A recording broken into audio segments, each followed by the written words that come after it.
Well, hello everyone. Today I want to share with you from issue 4, 1996 of Temple Doors, Doctrine of Sacred Inner Mysteries, an article about the holy doves, the doves of the Holy Corona. Now this was prompted because at the time that this was written, and I lived here in Crestone before, as you recall. So in 1996, when Simeon, my former husband, and I lived here and were operating our mystery school and ministry, we had the opportunity to receive 2 living white doves. As you can see in that little insert there of Simeon and I holding the white doves. This insert comes off of a video that was made at the time, and I had put it up again some years ago, but just the other day when I was having to reload all my videos from my former Vimeo account to YouTube, and I'm still in that process, I decided, for reasons I won't go into here, to make a very short, little tiny short version of that, just profiling our little temple in an interview that was given with us, but to us, by us, whatever. And so out of that video, I plucked, no pun intended, this little insert here to show you our doves. So we were able to receive these beautiful living white doves for our Johannine temple, ministry temple, whatever. And so they, the white dove represents the Johannine, the awakened ones, as well as does the unicorn. The unicorn represents more the age, the turning of the age into the age of awakened ones, whereas the white dove, the white dove represents more the consciousness of it, I'm kind of splitting hairs there because they both represent that, I guess, but to me, that's how I kind of see it. So I thought it appropriate to put that insert in there because we're going to be reading about what Thoth gave us in regard to these doves for our Johannine energy. Now, as most of you know, there's been a recent resurgence of the Johannine vibration for me in my life in regard to the Johannine Templars, which I'm not the sole person that's doing this, of course. The Johannine Templars is a much bigger deal, and our Kalic is Michael Henry Dunn, and I act kind of as the spiritual consultant, you might say, in the whole thing. But I do have a role in it, and the Johannine came back to represent our Templar when Michael asked if I would ask Thoth for what he suggested as a name. That came through, and after deliberation with all of us, we decided to use that, Michael okaying that whole process. So we're now operating within that Johannine vibration, which we were operating in, Simeon and I, when we did our Johannine growth. That doesn't mean that this is a recapitulation of the Johannine growth, not by any means. This is a separate order, a separate work, and this has many people involved. But it's the Johannine energy, wherever it is applied, and that is sort of an envelope for all orders, purposes, persons, things that are working with the Johannine awakened one's energy. So, to make a longer story short, I thought it appropriate to bring forth now the topic of the doves of the Holy Corona. So we have these doves, right?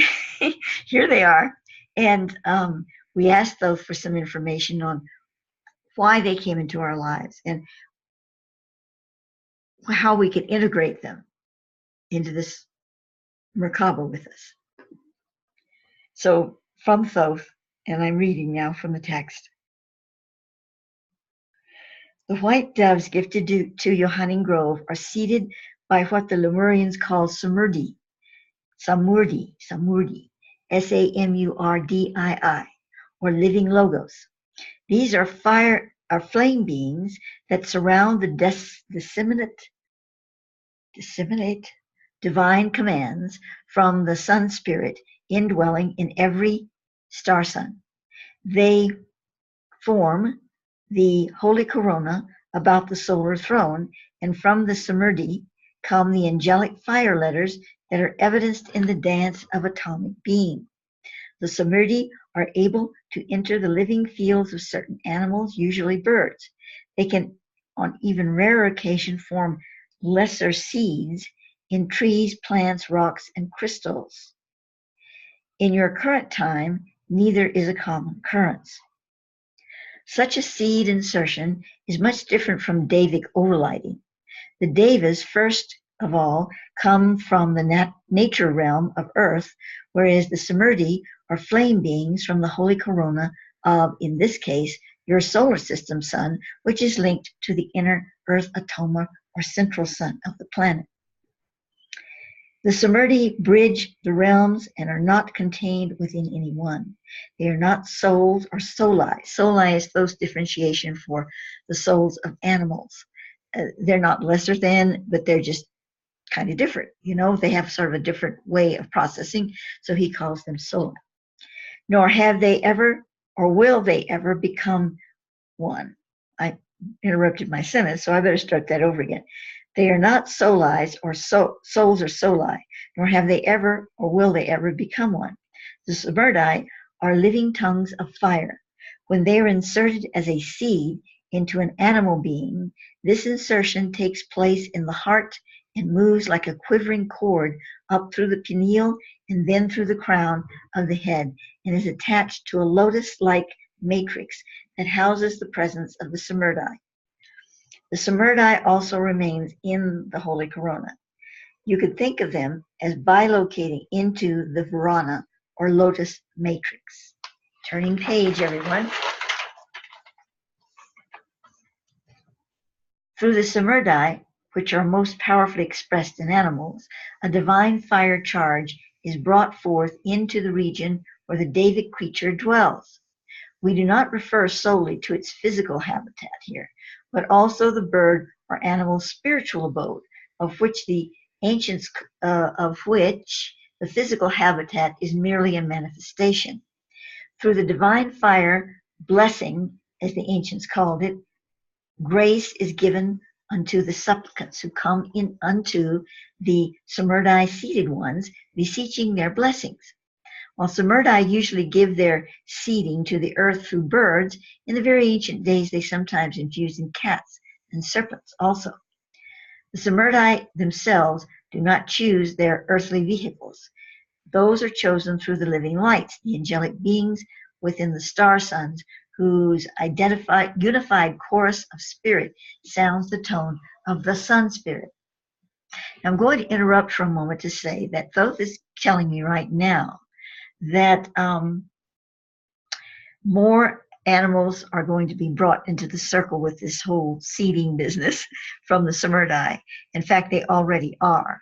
Now, this was written in 1998, and I know that it's not that long ago, but things are moving very quickly right now as we approach the Light Principle 40, the Ascension Dynamic.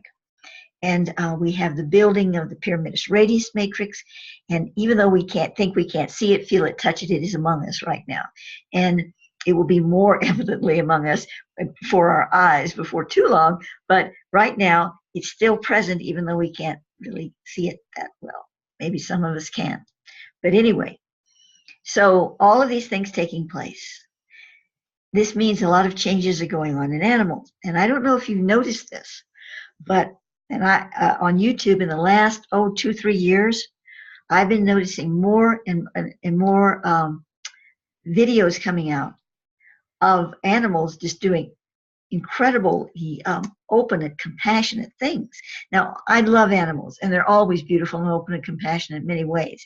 But I'm talking about ducks being fed by swans or something like that. I can't remember which it was. Certain birds standing on the shore and they're taking food out of one place and they're feeding it to this completely different species. Oh, fish. It was ducks feeding fish. I think that's the way it was. Something like that. And that's just one example. I know we're able to film animals more now than we were before, but I really don't feel that's the whole picture. In fact, I've been shown that it's not the whole picture. Yes, that's true, but animals are becoming more Yohani, more aware. They've always been beautiful beings, but they haven't had the kind of awareness that they have now. And certain animals do, certain animals don't, kind of like people. But this is happening more and more. Now, I'm not suggesting that they're all Samurdai seated, but the point is that they're more conducive to that seating. Certain ones are. And as Thoth is sharing with me now, more and more of the species, different species, are going to start receiving and have started receiving the Samurdai flame. Now, when they do, it has to be correlative to the environment that they're in order to maintain the charge or even receive the charge. We had a sacred temple, we weren't perfect beings by any means, but we had a sacred temple. We were doing our best. We were holding, light conducted ceremonies and things. So we were building the frequency. So the doves were allowed to receive or could receive this flaming. I imagine Thoth kind of nudged it along. I don't know how that worked exactly. Maybe it was intended all along. I don't know. But that's the way it took place. Now, we had to eventually give these doves away. And when we did, I don't believe the Samurdai flame went along, but it might have under certain circumstances. That's up for conjecture, and I really don't want to go off on conjecturing there, but the flame can be withdrawn, it can come and it can go. Now, I didn't notice in our doves that they, had little halos around their heads or anything. They were doves. But, there was an essence about bringing them in. When we brought them in the holy place, it just expanded. It just felt like the whole area expanded, not the doves themselves, but the whole area. So that seems to be how it operates, or at least it was in our experience. To continue, the Johannine Grove doves are named Helios for the sun god and Vesta for the goddess of radiant light. They are the personification of the spirit of the Johannine Grove temple. The most ancient Druids kept doves in their groves, as many did goddess temples, such as those dedicated to Artemis, Diana, and Isis. In this context, the dove, and especially the white dove, was seen as the soul heart of the celestial goddess. Upon coming to earth, the celestial goddess dove pierced the heart of the planet with her beak, and in doing so turned the earth's heart to gold. Then out of the earth heart, her many daughters were released, and were again manifest in the image of the white dove to find hearthing, or maybe I should say hearting, upon the planet. Wherever they took rest from flight, the ground they lit upon became sacred to the celestial goddess. Now, Thoth is speaking in mythic terms here. I don't know how literally this part is, but he's going back into the Lemurian, the Mu, conceptualizations here. The dove was also seen as the breath of the earth as it released its pranic life force into the cosmos and then inhaled the stellar currents. Thus, whenever cyclic earth, stellar, lunar, solar configurations come about, including solstices and equinoxes, white doves were released from certain temples. They were trained to fly to designated sacred places, each dove released to a different point, which formed a geometric exemplifying the cosmic pattern being overlaid upon the earth.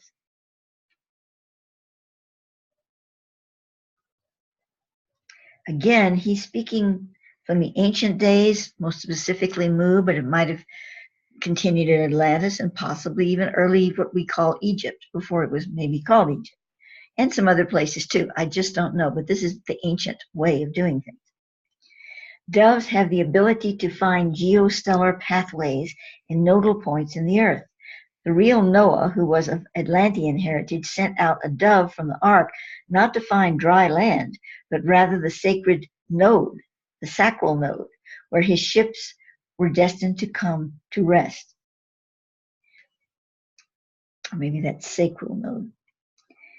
To the Amazon founders of ancient Ephesus in Turkey, the dove was also the sign of spirit victorious over death.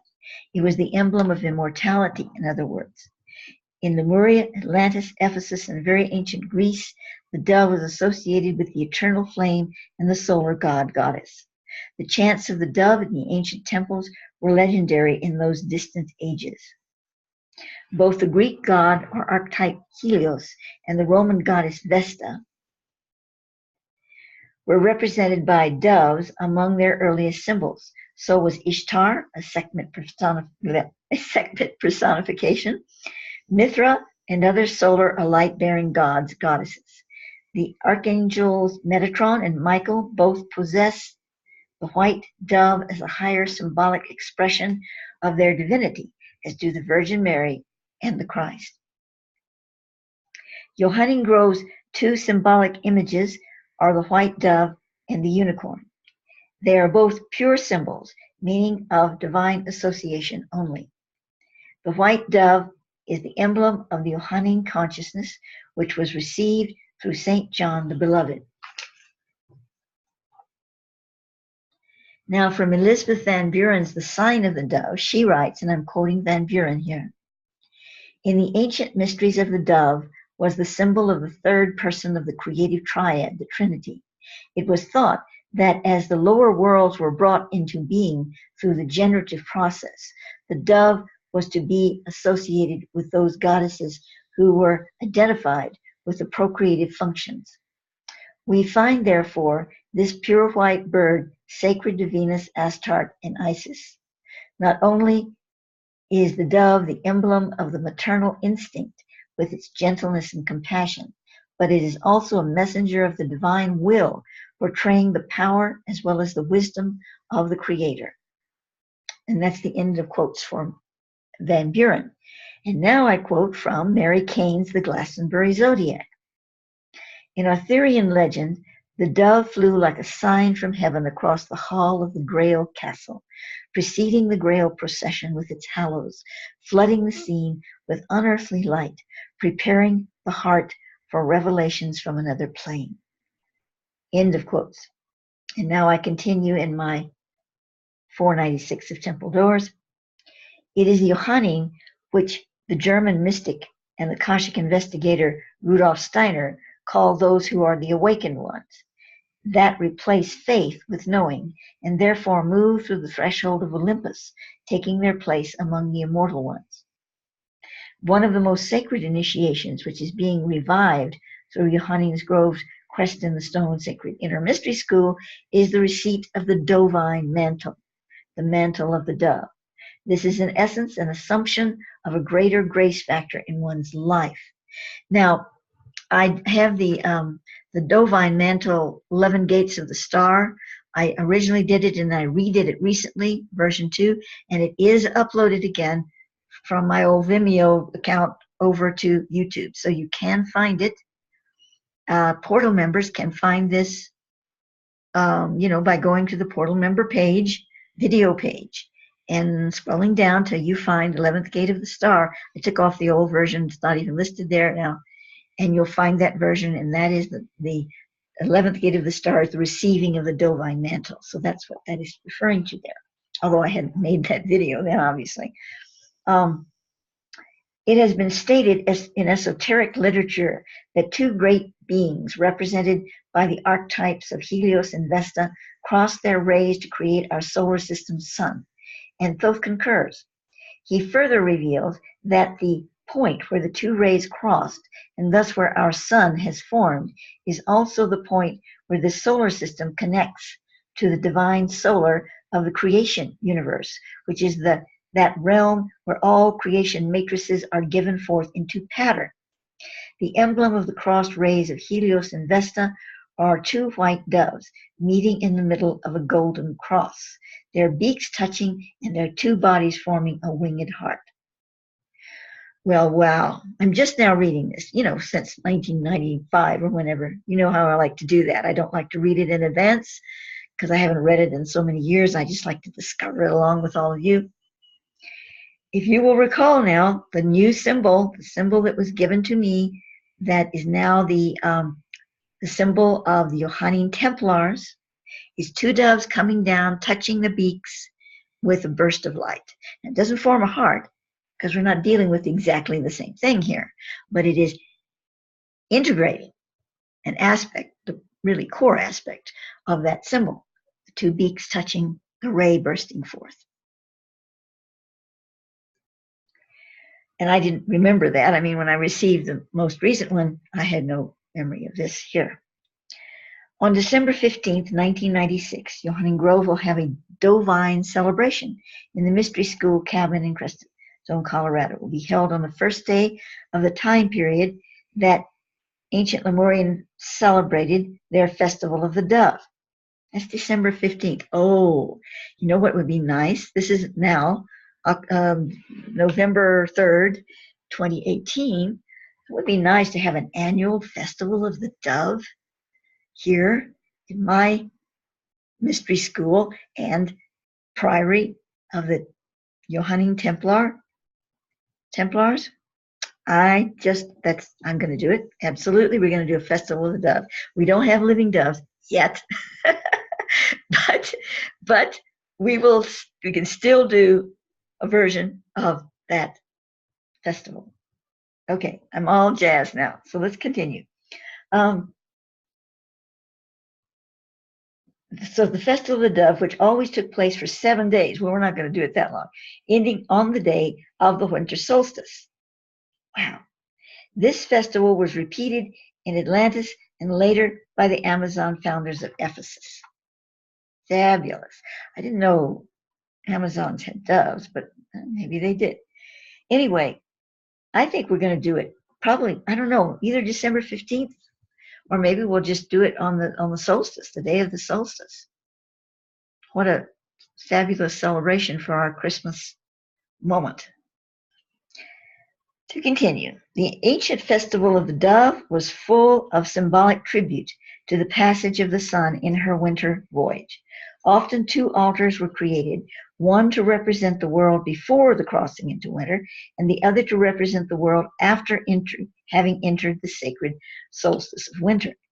A young man or woman would carry the light, usually represented by a torch, from the first altar across a golden ribbon representing the solstice at the midpoint between the two altars, to the second altar where the flame was established so that it would rekindle the sacred fire of germination in the earth.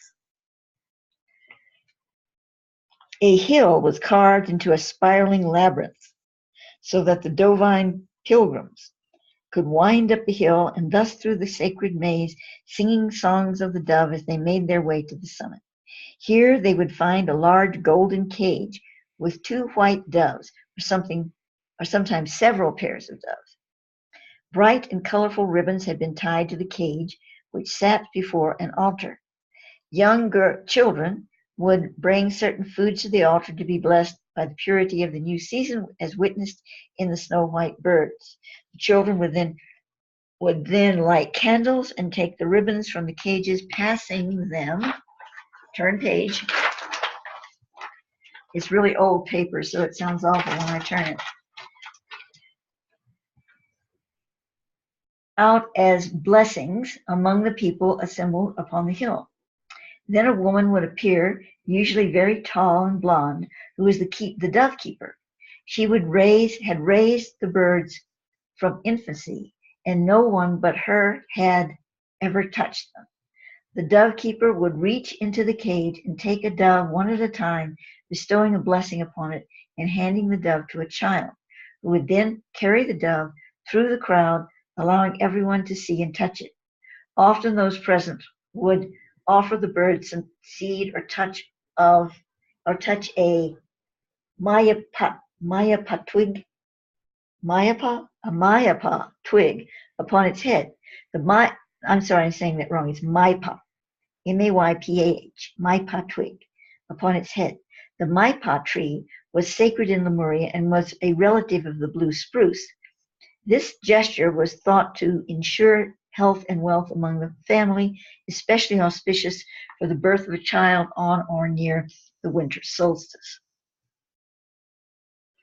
After the doves had been moved through the gathering of people, they were returned to the dove keeper, who released them into the sky. The dove pair represented the royal solar couple of Amatura, Helios, and Irukiva, Vesta.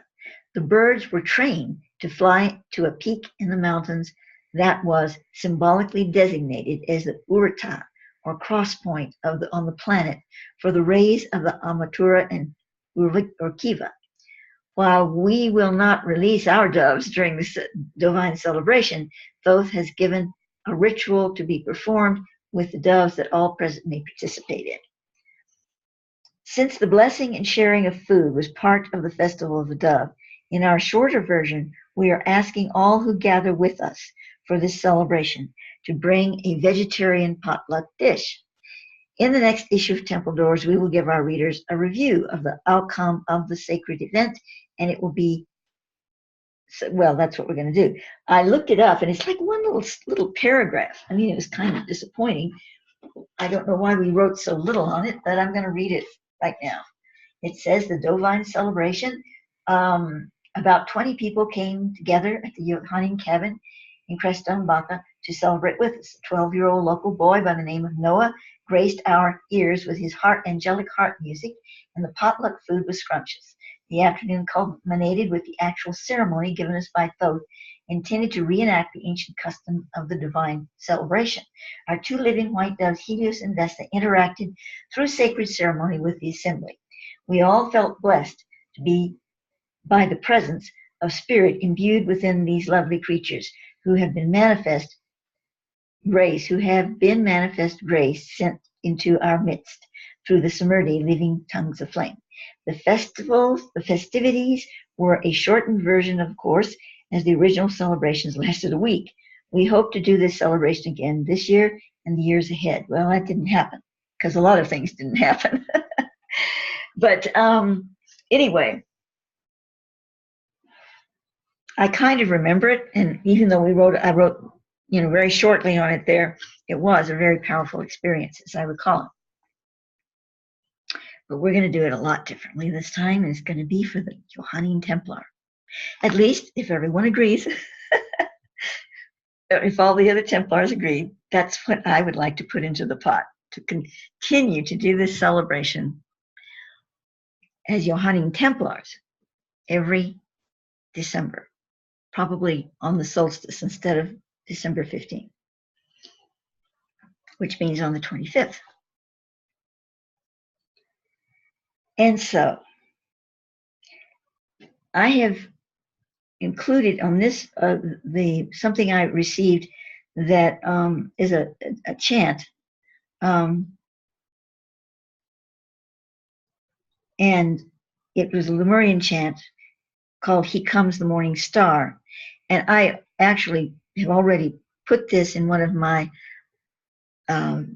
activational videos with a lot of different chants I did, which I filmed in Second Life. But I'm going to read it here again so it connects to what I just read to you. And here it is. Well, are you waiting? I decided not to. What I'm going to do is I want to make a little tiny, very short, like I have time for this, but I want to do it, little video to connect to this one that I made here in the Second Life, so I can do this chant, just it, and I want to add a little part of the ceremony. I can't make a large video on it. Those take so long to load when they're not just talk like this, and I'm still ever-ending uploading of 80, 90, 100, I don't know how many videos that are now no more on Vimeo, and I'm having to upload them on YouTube. So I'm so involved in that, and it is important. I don't want to get too sidetracked, but I feel very strongly guided to do just a short one, including this again, and doing it in a special way in one of my new temples in Second Life. So that's what I'm going to do. So we'll end this video here, and I'm going to make this part 1. So part 2 shall follow.